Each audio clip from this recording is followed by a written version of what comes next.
Graça e paz, queridos irmãos e amigos.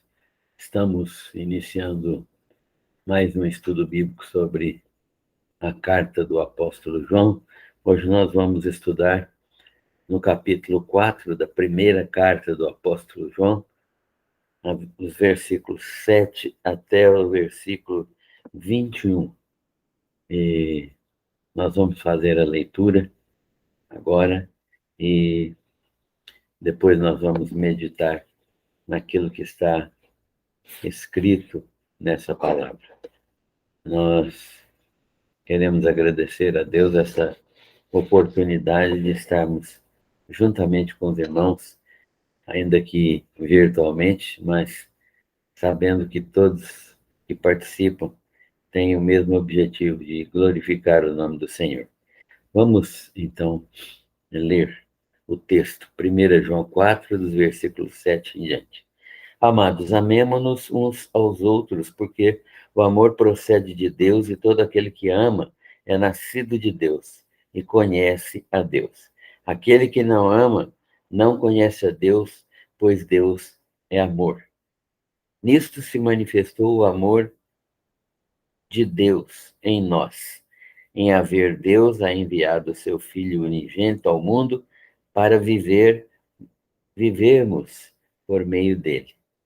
E nisto consiste o amor, não em que nós tenhamos amado a Deus, mas em que ele nos amou e enviou o seu Filho como propiciação pelos nossos pecados.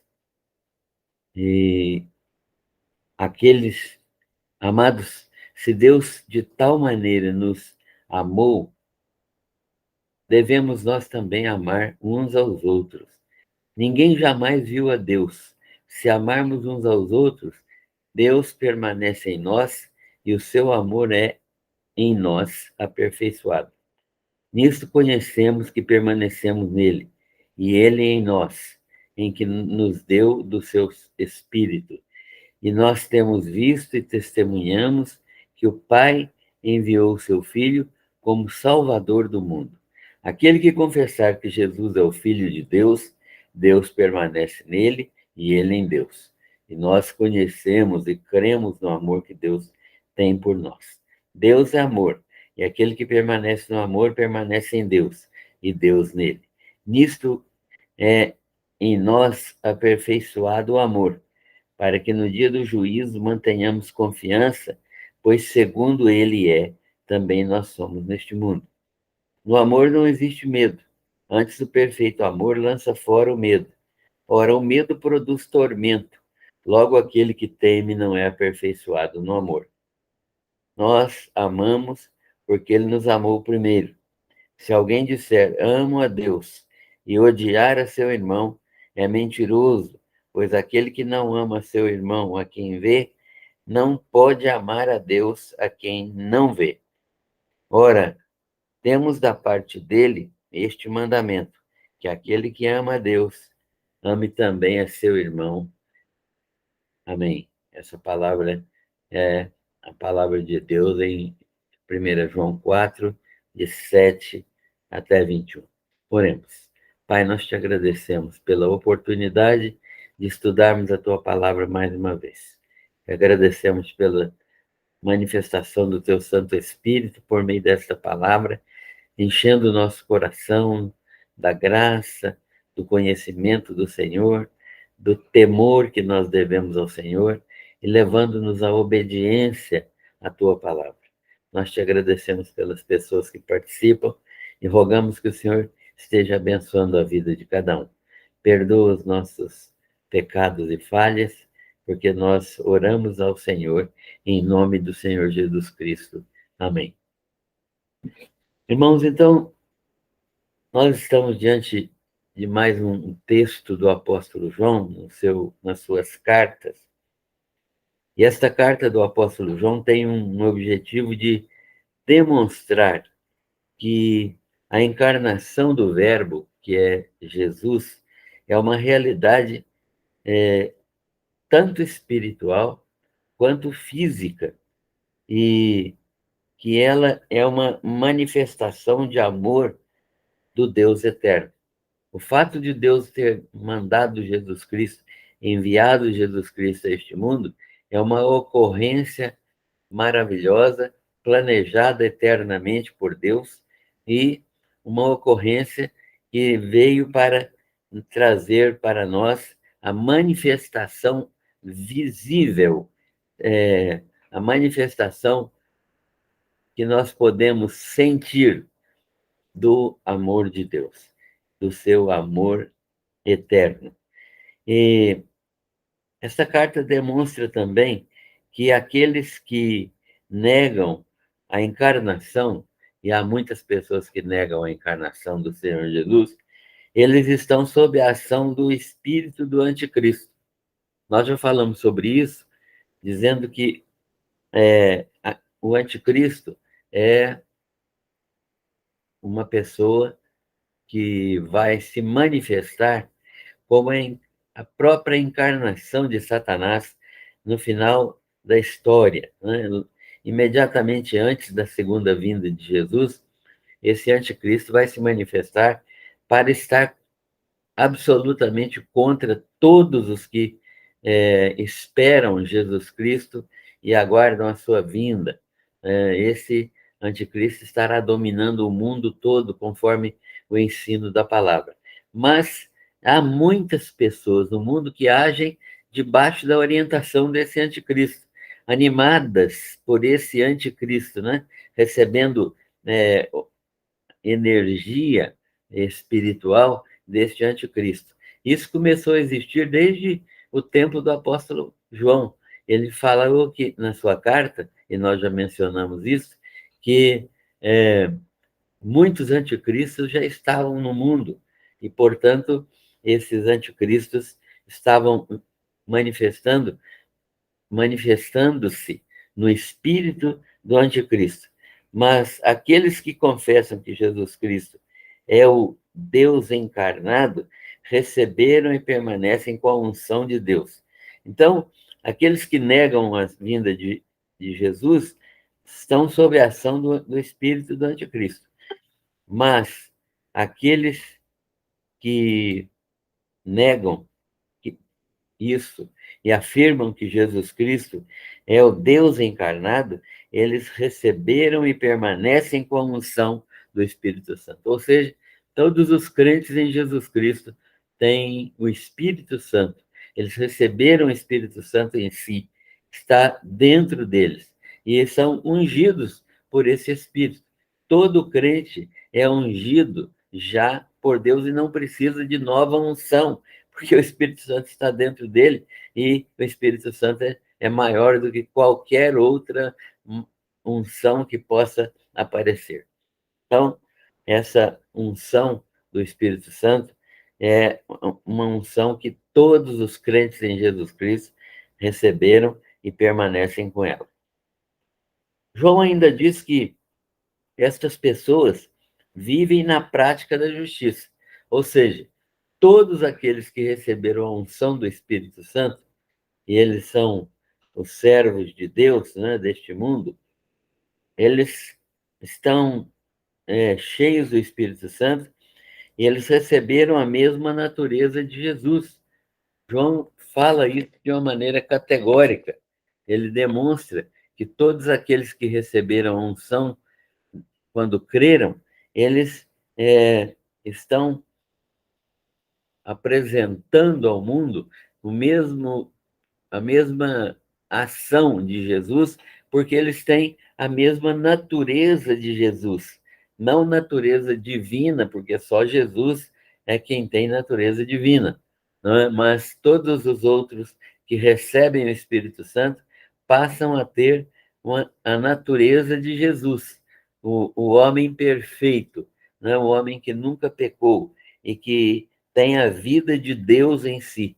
Nós só podemos ter vida eterna, vida permanente, vida que vai durar para sempre, porque nós recebemos a vida de Jesus Cristo e essa vida é vida que vem do próprio Deus.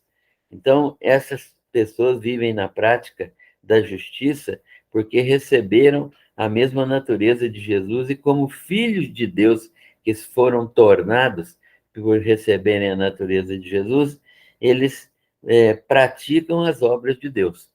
Quem é filho de Deus, quem foi tornado filho de Deus pela obra de Cristo, pratica as obras de Deus. Quais são as obras de Deus? São as obras da justificação, as obras daqueles que andam em obediência à palavra de Deus.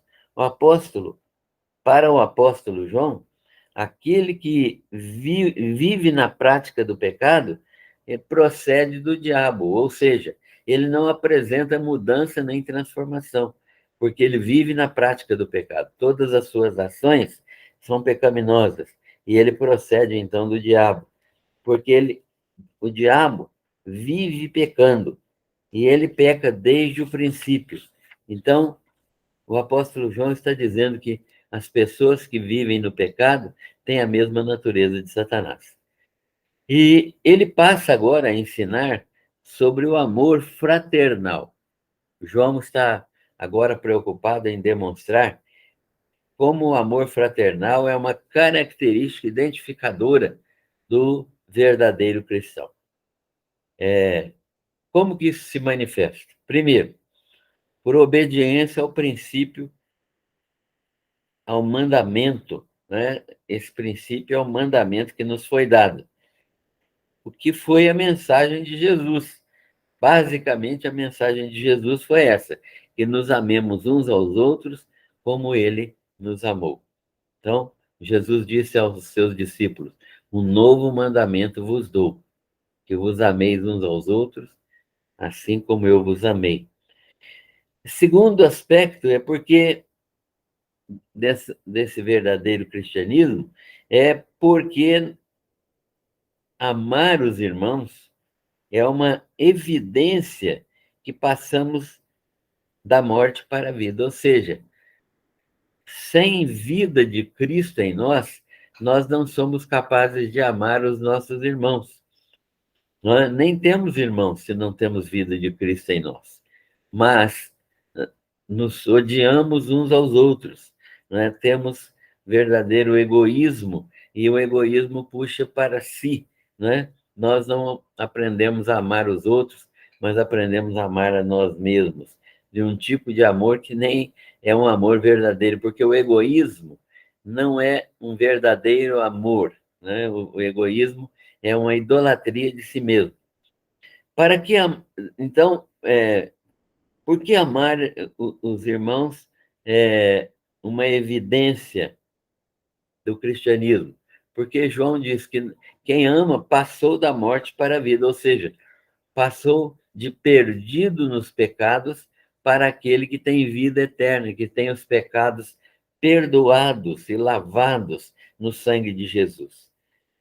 Terceiro, João ensina também que não há limite para esse amor. Esse amor não é limitado, né? Paulo, aos Gálatas, ensina que contra essas coisas não há lei, né? Contra amor, gozo, paz, longanimidade, etc. Sobre essas coisas, contra essas coisas não há lei, não há limite para esse amor. Se necessário, como Cristo deu a sua vida por nós, devemos dar a vida pelos irmãos. Se houver necessidade, temos essa disposição, porque o amor de Cristo nos constrange a amar desta maneira, a servir uns aos outros, a dar a vida, se for necessário, uns pelos outros. O nosso amor também, em quarto lugar, deve ser evidenciado na prática, não de palavra nem de língua apenas, mas de fato e de verdade. Não de palavra, né? Não uma coisa hipotética, mencionada apenas como um discurso, mas de fato e de verdade. Ou seja, nós não devemos fazer as coisas, deixar de fazer aquelas coisas que nós falamos que faríamos, né? Nós temos que amar verdadeiramente. não só demonstrar amor de palavra, mas temos que praticar aquilo que nos é solicitado. João termina esta exortação dizendo que Deus nos deu um mandamento. Qual foi o mandamento? Que creiamos no nome do seu Filho Jesus Cristo e nos amemos uns aos outros. Esse é um mandamento que João reescreve, né? Ele reescreveu esse mandamento. Que esse mandamento está nos ensinos de Jesus. E nos ensinos de Jesus nós vemos esse mandamento apresentado lá. E que nós creiamos no nome de Jesus Cristo, Filho de Deus, e nos amemos uns aos outros. João confirma que aquele que guarda os mandamentos de Deus permanece em Deus. E João afirma que também que Deus permanece nele. Que coisa maravilhosa, que coisa abençoadora. Nós permanecemos em Deus e Deus permanece em nós. Como é bom saber que Deus permanece em nós, pela pessoa do seu Santo Espírito. Né? Nós podemos ter isso como uma verdade clara, uma assertiva, verdadeiramente divina, quando nós aprendemos que Deus permanece em nós e nós permanecemos nele pelo Espírito Santo que nos deu. É bom saber que Deus me tem, mas eu também tenho Deus. Como é bom para o crente saber que nós temos essa bênção, essa bênção maravilhosa. João avisa sobre os falsos profetas. Havia falsos profetas já no tempo de João, e ele alerta os crentes a não darem crédito a esses falsos profetas, porque esses falsos profetas eram animados no seu trabalho por um espírito negativo, por um espírito, às vezes, maligno, por um espírito satânico. Então, João fala para não dar ouvidos a qualquer espírito, a qualquer tipo de motivação, a qualquer tipo de iniciativa, mas deveríamos andar em obediência e dar crédito apenas à palavra de Deus. Deste modo, nós vamos aprender a discernir os espíritos. Agora, João vai estabelecer uma relação entre Deus e aqueles que se dizem cristãos. Nós precisamos ver isso agora nessa perspectiva que João está dizendo. Como que é o relacionamento, como deve ser uma relação entre Deus e aqueles que se dizem cristãos. Então, em primeiro lugar, nós devemos amar uns aos outros, porque o verdadeiro amor tem uma fonte, que é Deus. Então, quando nós dizemos que amamos uns aos outros, devemos amar verdadeiramente, porque o verdadeiro amor tem uma fonte única, que é Deus. A fonte do amor é Deus. Então, se Deus é a fonte do amor, e se nós temos a Deus e Deus nos tem, isso é revestido de um grande significado, que nós precisamos amar as pessoas. Devemos amar uns aos outros, aos nossos irmãos, porque o verdadeiro amor tem uma fonte, que é Deus. E segundo, quem ama é nascido de Deus, segundo o apóstolo João. Então, uma característica forte, uma característica real de quem tem Deus, quem é nascido de Deus, é que ele vive na prática do amor. Quem ama é nascido de Deus e conhece a Deus. Conhecer aqui significa ter um relacionamento de intimidade, tem um relacionamento de conhecimento profundo, tem um relacionamento de amizade verdadeira, de completa entrega, de submissão a Deus, né?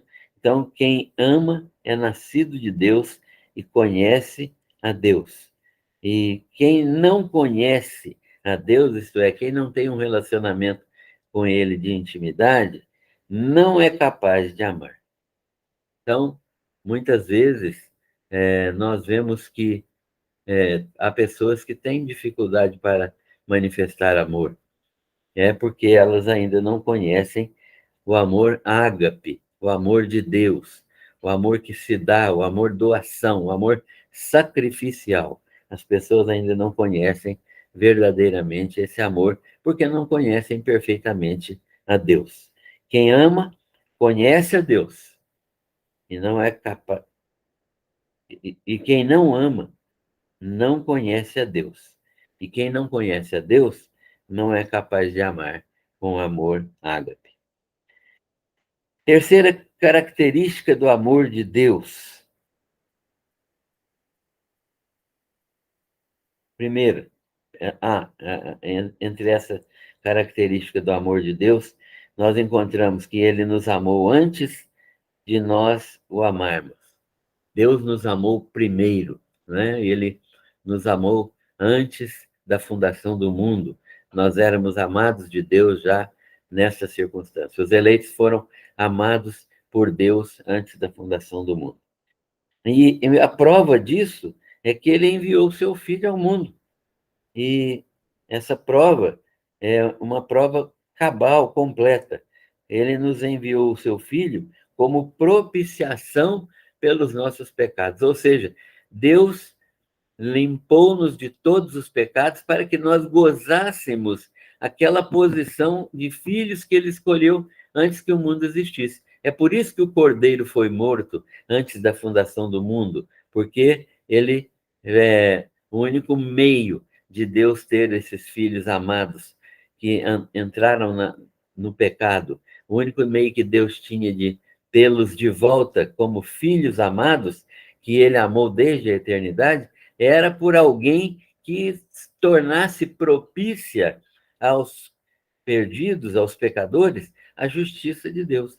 Então, foi neste ponto que Jesus entrou na história, para que ele se tornasse favorável a nós, a justiça de Deus, fizesse a propiciação pelos nossos pecados.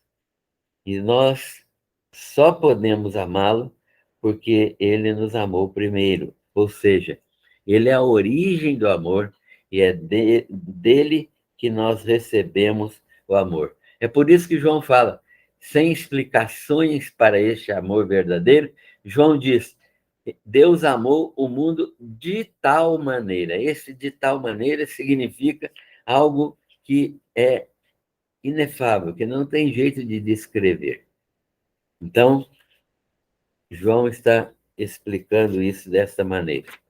E quais as consequências do amor de Deus por nós? Primeiro de tudo, nós devemos amar uns aos outros.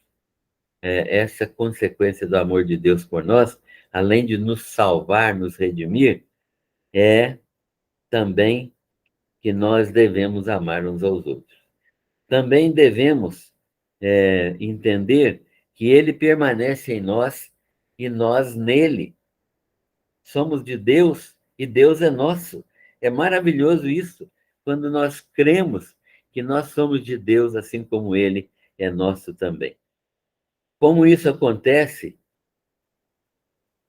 se ninguém viu a Deus?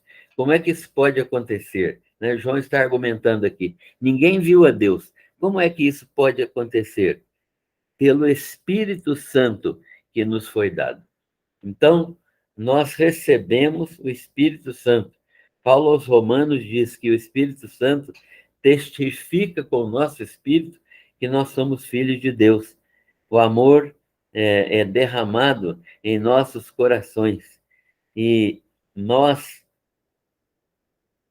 e João e os apóstolos, ele está mencionando agora o corpo apostólico, temos visto e testemunhamos que o Pai enviou o Filho e como Salvador do mundo.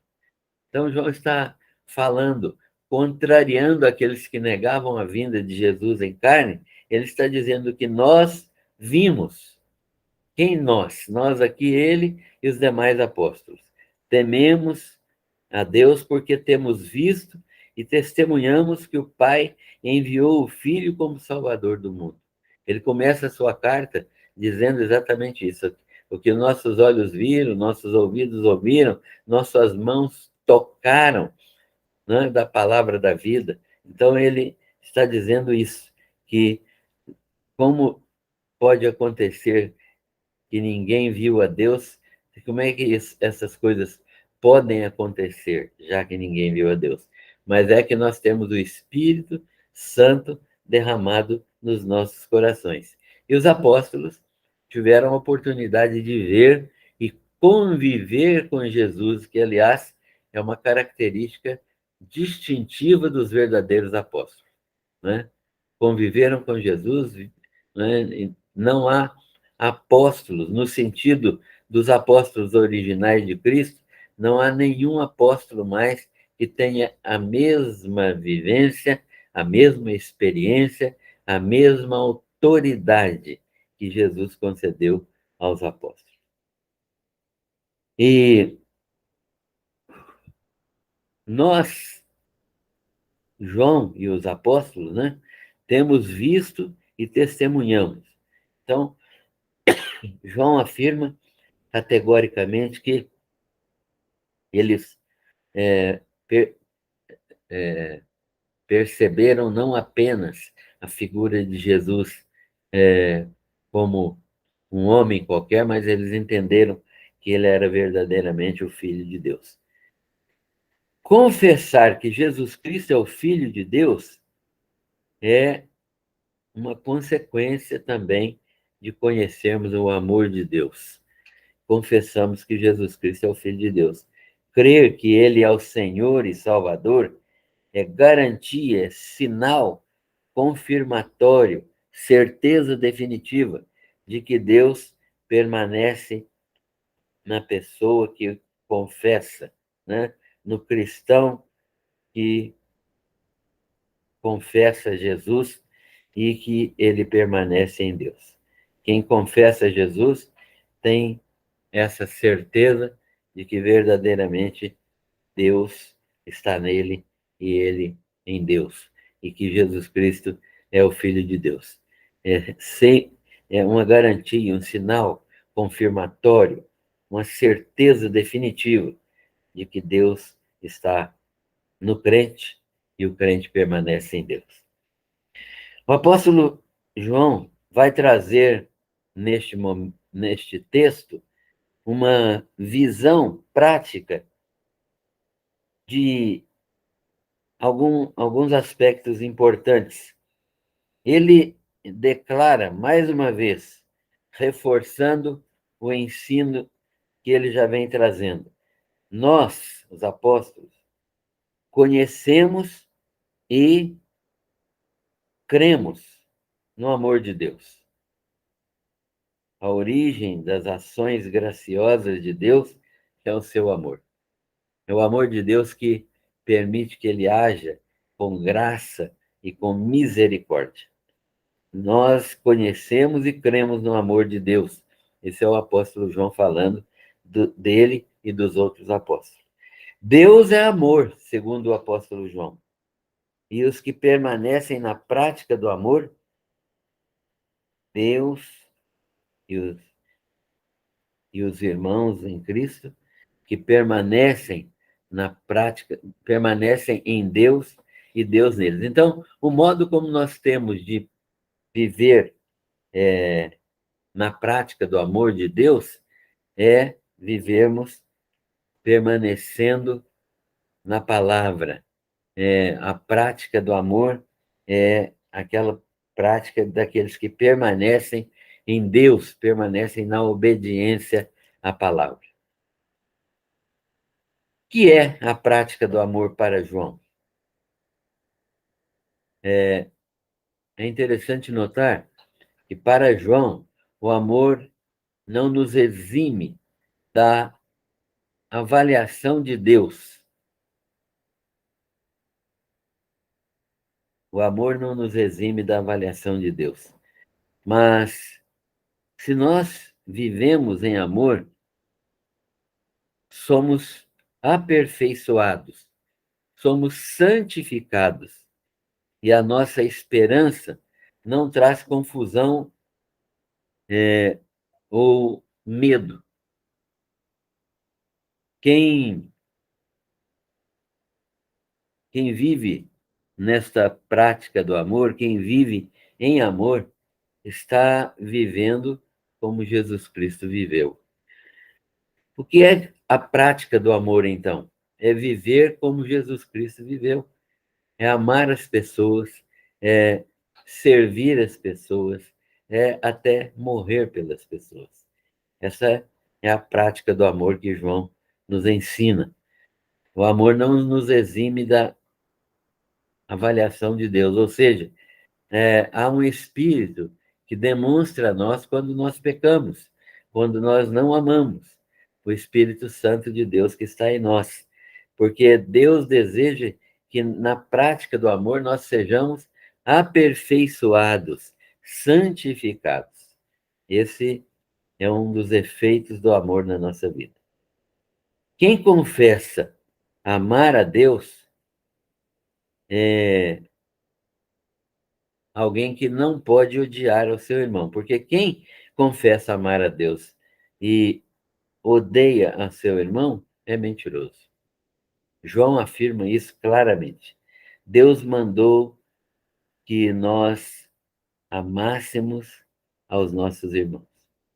Se o irmão que eu vejo e devo ajudá-lo, eu não amo esse irmão, como eu posso amar a Deus, que é invisível? Não é? Deus é invisível, nós não vemos Deus.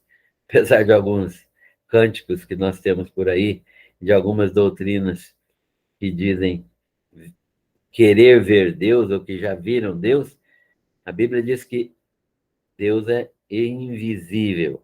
Até o texto de Timóteo que diz ao único Deus eterno, imortal, invisível, mas real, a Ele toda a glória, etc. Né? Então, se nós não amamos o nosso irmão, a quem vemos, como podemos amar a Deus a quem não vemos? O mandamento final do apóstolo João é que aquele que ama a Deus, ame também ao seu irmão. Aquele que ama a Deus, ame também ao seu irmão. Algumas aplicações para a nossa vida. A essência do caráter divino é o amor. Aos filhos de Deus é dado ser semelhantes ao Pai. E a característica distintiva dos filhos é a prática do amor. Como você se comporta diante desta verdade? Né? Você ama com o amor de Deus? Né? Essa é a prática do amor. Então, nós somos semelhantes a Deus em caráter. Somos semelhantes a Deus porque Deus nos salvou para que nossas obras fossem as suas próprias obras, as próprias obras de Deus. Outra aplicação. Essa prática do amor se fundamenta na confissão de Jesus Cristo como o Deus encarnado. Você confessa que Jesus Cristo veio em carne? Que Jesus Cristo verdadeiramente nasceu da Virgem Maria, que foi gerado pelo Espírito Santo, que viveu neste mundo, que exerceu um ministério de pregação aqui neste mundo, de curas, de salvação, morreu na cruz do Calvário para nos salvar e que ressuscitou ao terceiro dia, essa prática de filhos de Deus se manifesta nesta confissão de Jesus como Deus encarnado. E na habitação do Espírito Santo, que nos foi dado como o outro consolador. Lembra que o outro consolador da mesma natureza do Senhor Jesus, que veio para ficar permanentemente em nós. O cristianismo bíblico, terceira aplicação, é absolutamente relacional. O que significa isso? Que Deus nos salva para constituir uma família, mas o vínculo desta família é um vínculo de amor. Então, o relacionamento fundamental entre os filhos de Deus é a prática do amor. E nós devemos amar uns aos outros, porque o amor não vive, o amor não é capaz de se manifestar numa pessoa sozinha. A Trindade tem amor porque verdadeiramente são três pessoas, né? Por isso Deus é amor. O cristianismo bíblico é absolutamente relacional. Eu tenho que viver no meio dos meus irmãos. A igreja é um campo de relacionamento entre nós, de manifestação de amor uns pelos outros. E quarta e última aplicação, não existe cristianismo de uma só pessoa, de um sozinho. Se você é daqueles que diz que pode cultuar a Deus sozinho, você tem que rever. Ou você não entendeu ainda o que é cristianismo, ou você não é nem salvo ainda. Precisamos entender que não existe cristianismo de um sozinho. Nós somos criados para pertencer à família de Deus. E quem ama a Deus, ama também aos seus irmãos em Cristo Jesus. Que Deus bondosamente nos abençoe para compreendermos a sua palavra. Amém.